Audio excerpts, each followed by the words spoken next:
Ramarao phone hack చేసిన cyber criminals 3 రోజులుగా అతన్ని వేధింపులకు గురి చేస్తున్నారు. దీంతో తీవ్ర మనస్తాపం చెందిన ఆయన పురుగుల మందు తాగి బలవంతంగా ప్రాణాలు తీసుకున్నాడు. మృతుడి బంధువుల ఫిర్యాదుతో కేసు నమోదు చేసిన పోలీసులు దర్యాప్తు ప్రారంభించారు. రామారావు సెల్ ఫోన్ ను స్వాధీనం చేసుకుని ఎఫ్ఎస్ఎల్ కు పంపించి సైబర్ నేరగాళ్ల వివరాలు సేకరిస్తున్నారు.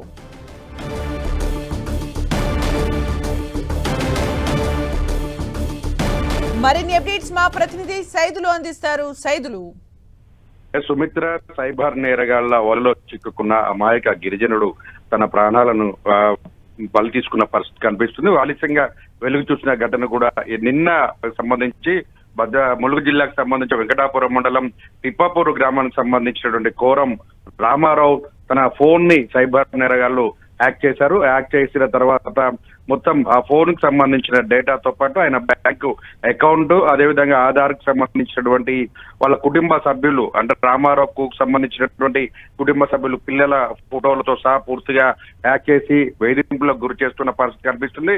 గత 3 రోజులుగా హ్యాకర్లు, సైబర్ నేరగాళ్లు ఆయనను పెట్టిన ఇబ్బందులు తాళలేక అనేక ఇబ్బందులు పడిన పరిస్థితి. దీంతో ఆయన బలవన్మరణానికి పాల్పడాలని నిర్ణయించుకుని ఆయన ఒక పోలీసులకు ఒక లేఖ మాత్రం ఫిర్యాదు రాయడం జరిగింది. ఆ ఫిర్యాదు సంబంధించి కూడా పూర్తిగా తను ఫోన్ మొత్తం కూడా సైబర్ నేరగాళ్లు తన ఫోన్ హ్యాక్ చేశారు. తన డేటాని, బ్యాంక్ అకౌంట్ ని, కుటుంబ సభ్యులకు సంబంధించిన ఫోటోలు అన్నిటిని కూడా బయటకి షేర్ చేస్తాం, ఇబ్బందులకు గురి చేస్తామని కూడా హెచ్చరికలు పదే పదే చేస్తున్నారు.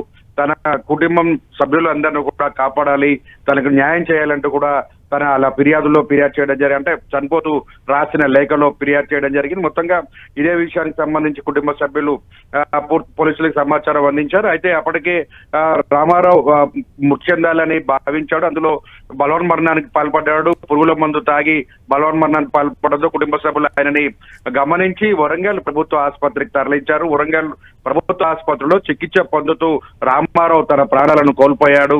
విషయం తెలిసినటువంటి పోలీసులకు కుటుంబ సభ్యులు ఫిర్యాదు చేశారు. ఫిర్యాదు చేయడంతో ఒకసారిగా రామారావు సెల్ ఫోన్ కి సంబంధించినటువంటి పూర్తిగా స్వాధీనం చేసుకొని అక్కడ సైబర్ నేరగాళ్ళకి సంబంధించినటువంటి వివరాలన్నీ కూడా సేకరిస్తున్న పరిస్థితి ఉంది. అయితే మొత్తంగా ఏజెన్సీ ప్రాంతంలో సంబంధించినటువంటి ప్రాంతం కావడంతోనూ తన ఫోన్ ఎట్లా సైబర్ నేరగాళ్లు హ్యాక్ చేశారన్నది కూడా కొంత టెన్షన్ పడి తన కుటుంబ సభ్యులకు సంబంధించిన డేటా అంతా బయటికి పోతుంది, తన అకౌంట్ కి సంబంధించినవి తన మరి అంటే మొత్తం గౌరవం అంతా పోతుంది అని బెదిరిస్తున్న నేపథ్యంలో తాను ప్రాణాలు కోల్పోతున్నానని కూడా ఆ లేఖలో స్పష్టంగా రాశాడు. దీంతో పోలీసులు తనకి న్యాయం చేయాలని కూడా ఆ లేఖలో పేర్కొన్న పరిస్థితి కనిపిస్తుంది.